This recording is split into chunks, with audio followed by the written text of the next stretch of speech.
మీకొక మంచి కథ చెబుతాను, వినండి ఫ్రెండ్స్. కథ పేరు సెల్ ఫోన్.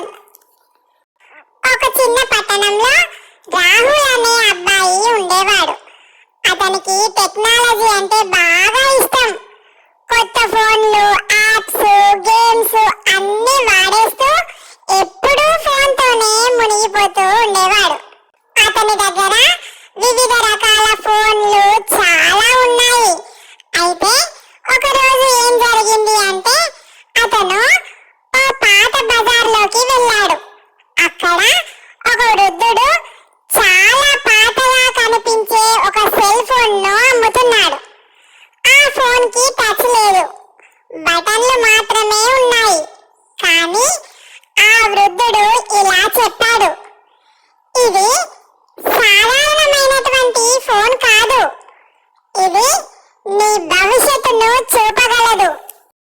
కానీ ప్రతిసారి వాడినప్పుడు ఒక జ్ఞాపకం మాత్రం మాయమవుతుంది అని చెప్పాడు. రాహుల్ తొలుత నవ్వేశాడు, అయినా ఆసక్తి కోసం ఫోన్ కొనేశాడు. రాహుల్ ఆ సెల్ ఫోన్ ఎలా పనిచేస్తుందో ఆ రాత్రే ట్రై చేయాలని అనుకున్నాడు. ఆలోచన రావడమే ఆలస్యం. వెంటనే ట్రై చేశాడు. ఫోన్లో మెసేజ్ వచ్చింది, రేపు నీ ఇంటర్వ్యూ సక్సెస్ అవుతుంది అని ఉంది. రాహుల్ నిజంగా మరుసటి రోజు ఇంటర్వ్యూకి వెళ్ళి సక్సెస్ అయ్యాడు. ఆనందంతో మరుసటి రోజు మళ్ళీ సెల్ వాడాడు.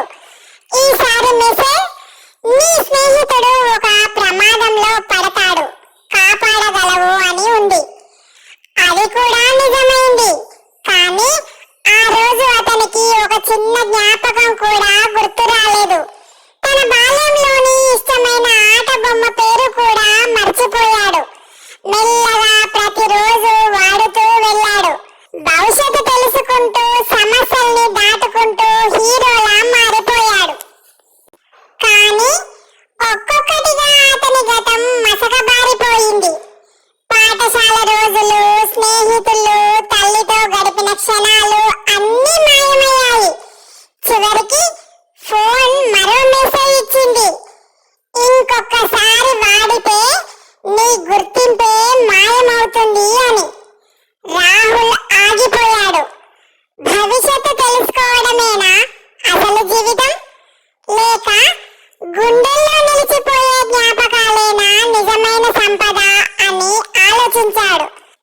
రాహుల్ వెంటనే ఫోన్ను ఆఫ్ చేసి దానిని తిరిగి ఆ వృద్ధునికి ఇచ్చేశాడు.